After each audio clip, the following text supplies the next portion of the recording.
क्या होते हैं या कंपोजिशन ऑफ फंक्शंस क्या होते हैं। कंपोजिशन ऑफ फंक्शन असल में हम फंक्शंस को कंबाइन करते हैं, मतलब हम एक दो फंक्शंस को कंबाइन करते हैं तो हमारे पास उसकी कम्बिनेशन से हमारे पास एक न्यू फंक्शन आ जाता है, तो उसको कहते हैं कंपोजिशन ऑफ फंक्शन। किस तरह मैं आपको सिंपली इस तरह डिफाइन कर सकता हूँ। सपोज ये हमारे पास फंक्शन है, ये एफ फंक्शन है एफ टू जी, और यहाँ इसमें एलिमेंट्स है 1 2 3 और इसमें एलिमेंट्स है ए बी सी। तो ये फंक्शन बनाता है फ्रॉम एफ टू जी। तो ये हमारे पास फंक्शन है, इसको हम कहते हैं डोमेन, इसको डोमेन कहते हैं और इसको रेंज कहते हैं इस फंक्शन का, या इसको कोडोमेन कहते हैं। अब यहाँ हमारे पास एक अदर सेट्स है, उसको मैंने एच कहा, उसमें हमारे पास एलिमेंट है डब्ल्यू एक्स वाई जेड। तो हमारे पास अब ये जो जी फंक्शन है ये रिलेशन बनाता है एच के साथ। तो मतलब अब जी आपके पास क्या हुआ, जी डोमेन हुआ और ये क्या हुआ, रेंज। तो अगर जी फंक्शन बनाएगा एच के साथ तो फिर मैं ये कह सकता हूँ कि एफ जो है ये कंपोज होगा एच के साथ। मतलब एफ सर्कल जी जो है, एफ सर्कल जी ये हमें फंक्शन देगा एच ऑफ एक्स, ये हमें एक फंक्शन देगा, उसको हम एच कह सकते हैं या एच ऑफ एक्स कह सकते हैं कि इसमें वेरिएबल है। लेकिन इसमें ये शर्त लाजमी होगी कि जी जो है ये खामखा ज़रूर फंक्शन बनाएगा एच के साथ, क्योंकि अगर मतलब बी रिलेशन नहीं बनाता वाई के साथ तो यू नो दैट ये तो फंक्शन है, लेकिन जी एच से फंक्शन इसको हम नहीं कह सकते क्योंकि यहाँ पे एक एलिमेंट्स रह चुका है। तो कंपोजिशन के लिए ये ज़रूरी होगा कि फिर जी भी एच के साथ ज़रूर फंक्शन बनाएगा। तो इसकी कम्बिनेशन से हमारे पास जो फंक्शन आएगा एफ टू एच जो फंक्शन होगा उसको कहा जाएगा कंपोजिशन ऑफ फंक्शन। ठीक है, तो कंपोजिशन ऑफ फंक्शन को हम इस तरह डिफाइन कर सकते हैं f into ji of x. मगर अगर मैं एफ में से जी को कंपोज करना चाहता हूँ तो मैं लिख सकता हूँ f of g of x. मैं इस तरह भी लिख सकता हूँ एफ सर्कल जी, मतलब एफ सर्कल जी शॉर्टली मैं इस तरह भी लिख सकता हूँ। मैं इस तरह भी लिख सकता हूँ f into ji of x, इस तरह भी मैं इसको लिख सकता हूँ। अगर मैं जी में एफ कंपोज करूँगा तो मैं लिख सकता हूँ g into F of x, मतलब मैंने जी में एफ कंपोज किया। मैं इस तरह भी लिख सकता हूँ जी ऑफ एफ, और इस तरह भी लिख सकता हूँ g of f into x, मैं इस तरह भी लिख सकता हूँ। अच्छा, ये बात ज़रूर भी याद रखना है कि ये ज़रूरी नहीं है कि एफ सर्कल जी इक्वल होगा जी सर्कल एफ का, मतलब ये ऑलवेज इक्वल नहीं हो सकता। सम टाइम या सम फंक्शन में ये इक्वल हो सकता है, लेकिन for every f circle g is not equal to g circle f. ये बात भी याद रखना है कि एफ सर्कल जी इक्वल नहीं आ सकता जी सर्कल एफ का। सम कंडीशंस में ये इक्वल हो सकता है। अगर एफ स्क्वायर आ जाए तो एफ स्क्वायर का मतलब ये होगा कि आपको कंपोज करना है एफ सर्कल एफ, मतलब आपको 2 टाइम्स कंपोजिशंस करनी है एफ सर्कल एफ की। अगर जी स्क्वायर आ जाए तो जी का मतलब ये है जी सर्कल जी, मतलब में फंक्शन में स्क्वायर तो नहीं होता ना कि आप फंक्शन का स्क्वायर लोगे। तो एफ स्क्वायर का मतलब ये है आपको 2 टाइम्स वो फंक्शंस कंपोज करना है, और जी स्क्वायर का मतलब ये है आपको 2 टाइम्स वो फंक्शन कंपोज करना है। तो अगर एफ क्यूब आ जाए तो एफ क्यूब का मतलब ये है कि फिर आपको 3 टाइम्स फंक्शंस की कंपोजिशंस करनी पड़ेगी। मतलब आप सबसे पहले एफ कंपोज एफ करोगे तो उससे एफ स्क्वायर आ जाएगा, फिर एफ में से दोबारा एफ को पुट करोगे तो उससे एफ क्यूब आ जाएगा। तो ये बातें आप लोगों को ऑब्जेक्टिव के लिए याद रखने पड़ेंगे। अच्छा, अगर मैं इस पे क्वेश्चन सॉल्व करूँगा, क्वेश्चन इस तरह से आ सकता है, आपको पेपर में कहा जाएगा find composite function, find composite function, मतलब कंपोजिट फंक्शन फाइंड करो। क्या फाइंड करो, एफ ऑफ एक्स, हमें F circle G F into ji of x find करो, और साथ में ये भी कह सकता है जी into F of x find करो। ठीक है, तो सपोज हमें फेवर में दो क्वेश्चंस दो फंक्शंस गिवन होंगे। एफ ऑफ एक्स जो फंक्शन है वो हमारे पास है एक्स स्क्वायर प्लस 1, और जी ऑफ एक्स हमारे पास फंक्शन है 2x। ठीक है, तो अगर मुझे f into ji of x find करना है तो ओरिजिनल फंक्शन लिख दो, original function f of x लिख दो, वो हमारे पास है एक्स स्क्वायर प्लस 1। ठीक है, अब ये जो एक्स डोमेन है इस डोमेन की जगह हम कंप्लीट फंक्शंस को पुट करेंगे।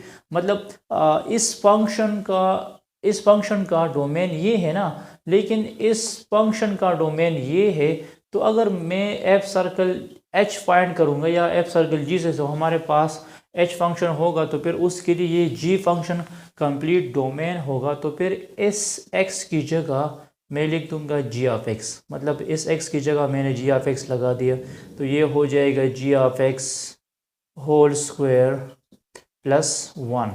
और जी ऑफ एक्स की वैल्यू हमारे पास क्या है, जी ऑफ एक्स की वैल्यू है 2x होल स्क्वायर प्लस 1। मतलब आपके पास जो इंडिपेंडेंट वेरिएबल होगा, जो डोमेन होगा, उसी डोमेन में आप लोग कंप्लीट फंक्शन सपोर्ट करोगे। मतलब कंप्लीट फंक्शन हमारे पास जी ऑफ एक्स है, तो लेफ्ट साइड तो छोड़ दो, राइट साइड पे जी ऑफ एक्स की वैल्यूज लगा दो, ये हो जाएगा 4x स्क्वायर प्लस 1। तो ये बन गया एफ सर्कल जी। इसको हम शॉर्टली इस तरह लिख सकते हैं, एफ सर्कल जी। अगर मुझे जी सर्कल एफ फाइंड करना है, जी into F of x find करना है, तो सबसे पहले मैं जी ऑफ एक्स लिख दूंगा। जी ऑफ एक्स फंक्शन कौन सा फंक्शन है, जी ऑफ एक्स हमारे पास है 2x फंक्शन। इस x की जगह लिख दो एफ ऑफ एक्स। इस x की जगह मैंने एफ ऑफ एक्स लिख दिया, तो ये हो जाएगा 2n2 एफ ऑफ एक्स। मतलब x की जगह हमने एफ ऑफ एक्स को रिप्लेस करना है, तो gn2 एफ ऑफ एक्स ये अपनी जगह पे आ जाएगा। और यहाँ पे हमारे पास एफ ऑफ एक्स की क्या वैल्यू है, एफ ऑफ एक्स की वैल्यू हमारे पास है एक्स स्क्वायर प्लस 1, तो ये हो जाएगा 2x स्क्वायर प्लस 2। तो ये बन जाएगा जी सर्कल एफ। और आप लोगों को मैंने कह दिया कि ये ज़रूरी नहीं है कि एफ सर्कल जी इक्वल होगा जी सर्कल एफ का, क्योंकि एफ सर्कल जी आपको क्या देता है 4x स्क्वायर प्लस 1, और जी सर्कल एफ क्या देता है 2x स्क्वायर प्लस 2। तो ये इक्वल नहीं हो सकता। तो ये हमारे पास हम ये कह सकते हैं कि f circle g is not equal to g circle f. अब मैं एक अदर प्रॉब्लम सॉल्व करूँगा। तो हमारे पास जो नेक्स्ट प्रॉब्लम है वो हमारे पास ये है। मैं आपको ये भी रिकमेंड करूँगा कि आपके पास एक बॉल पॉइंट्स पेंसिल या पेपर होना चाहिए, क्योंकि आप हमारे साथ प्रैक्टिस भी कर सकते हैं। दूसरा हमारे पास है f of x is equal to sine x and g of x is equal to 1 minus x square. ठीक है, तो अगर मुझे एफ सर्कल जी फाइंड करना है तो मैं लिख दूंगा f into ji of x. अगर मुझे ये फाइंड करना है तो f of x original function लिख दो वापस साइन एक्स। ये जो x है, इस x की जगह आप लोग g ऑफ x लिख दो। इस x की जगह मैं g ऑफ x लिख दूंगा, तो ये हो जाएगा sine into ji of x, क्योंकि सिर्फ x तो यहाँ पे है ना, साइन अपनी जगह पे आ जाएगा और यहाँ x की जगह मैं g ऑफ x लिख दूंगा। अब g ऑफ x की वैल्यू क्या है, तो ये बन जाएगा f into ji of x. तो ये हमारे पास हो जाएगा साइन 1 माइनस एक्स स्क्वायर। ये क्या बन जाएगा, साइन 1 माइनस एक्स स्क्वायर। और अगर मुझे जी सर्कल एफ फाइंड करना है, जी into F of x find करना है, तो फिर मैं लिख दूंगा सबसे पहले g of x function. G of x कौन सा फंक्शन है, जी ऑफ एक्स हमारे पास है 1 माइनस एक्स स्क्वायर। अब इस एक्स की जगह रिप्लेसमेंट करो, इस एक्स की जगह एफ ऑफ एक्स लगा दो। तो इस एक्स की जगह मैंने एफ ऑफ एक्स लगा दिया, यहाँ भी मैंने एफ ऑफ एक्स लगा दिया एक्स की जगह, और साथ में मैंने स्क्वायर भी लिया क्योंकि इस पे स्क्वायर भी है। अब हमारे पास साइन एक्स की वैल्यू क्या है, एफ ऑफ एक्स की वैल्यू है साइन एक्स, तो साइन एक्स का स्क्वायर लो, तो ये बन जाएगा 1 माइनस साइन स्क्वायर एक्स। आप लोग 1 माइनस साइन स्क्वायर एक्स भी लिख सकते हैं, और इसकी जगह आप लोग का स्क्वायर एक्स भी लिख सकते हैं, क्योंकि साइन स्क्वायर एक्स प्लस का square x is equal to 1। तो ये क्या बन गया, जी सर्कल एफ बन गया। तो ये हमारे पास, और ये भी इक्वल नहीं हो सकता, f circle g is not equal to g circle f. इसमें जो थर्ड प्रॉब्लम है उसमें हम ये प्रूफ करेंगे। एफ ऑफ एक्स हमें क्या गिवन है, एफ ऑफ एक्स हमें गिवन है, एफ ऑफ एक्स हमें गिवन है अंडर रूट एक्स, और जी ऑफ एक्स हमें गिवन है टी स्क्वायर। मतलब अगर इसकी जगह आप एक्स स्क्वायर लिख दो तो ठीक है। अगर आपको एफ सर्कल जी फाइंड करना है तो सबसे पहले एफ ऑफ एक्स लिख दो। एफ ऑफ एक्स की वैल्यू है अंडर रूट एक्स, इस एक्स की जगह जी ऑफ एक्स रिप्लेस करो, तो जी ऑफ एक्स जब रिप्लेस करोगे तो ये हो जाएगा under root g of x हो जाएगा। और जी ऑफ एक्स की वैल्यू क्या है, जी ऑफ एक्स की वैल्यू हमारे पास है एक्स स्क्वायर, तो ये कैंसिल हो जाएगा, तो f into g of x हमारे पास आ जाएगा एक्स। सिमिलरली अगर मैं जी सर्कल एफ फाइंड करूँगा तो जी सर्कल एफ हमारे पास क्या है, तो मैं सबसे पहले जी ऑफ एक्स लिख दूंगा। जी ऑफ एक्स हमारे पास एक्स स्क्वायर है, तो g into f of x अगर आ जाए तो यहाँ पे f of x whole square लिख दूंगा। तो हमारे पास एफ ऑफ एक्स की वैल्यू क्या है, अंडर रूट एक्स है, तो under root x whole square से हमारे पास एक्स आ जाएगा। तो इसी केस में एफ सर्कल जी इक्वल हुआ जी सर्कल एफ का। तो ये भी याद रखना है, अगर एक फंक्शन अंडर रूट में है और उसी तरह सेम फंक्शन स्क्वायर में है, तो इसका अगर आप एफ सर्कल जी करोगे या जी सर्कल एफ करोगे तो ये इक्वल आ सकता है। इस तरह अगर एक फंक्शन इस तरह है, f of x is equal to suppose x है और दूसरा फंक्शन है 1 और एक्स, अगर दो फंक्शन एक दूसरे का रेसिप्रोकल भी होंगे तो इस केस में भी ये इक्वल आ सकते हैं। या मतलब स्क्वायर रूट में एक जैसे आ जाए, एक स्क्वायर रूट में है, एक मतलब स्क्वायर फॉर्म में है या अंडर रूट फॉर्म में है, या मतलब जो पावर है वो सेम है, मतलब अगर एक पावर एक्स पावर 3 है और स्क्वायर रूट का पावर 1 और 3 है तो ये इक्वल हो सकता है।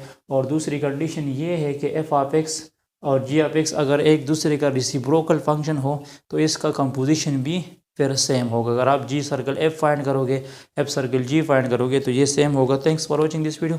इसके बाद हम एक्सरसाइज 1.2 के क्वेश्चन सॉल्व करेंगे और उससे पहले हम डिफाइन करेंगे कि एक्सपोनेंशियल फंक्शंस क्या होता है, एक्सपोनेंशियल फंक्शन का डोमेन और रेंज क्या है। Thanks for watching this video, stay touch with us.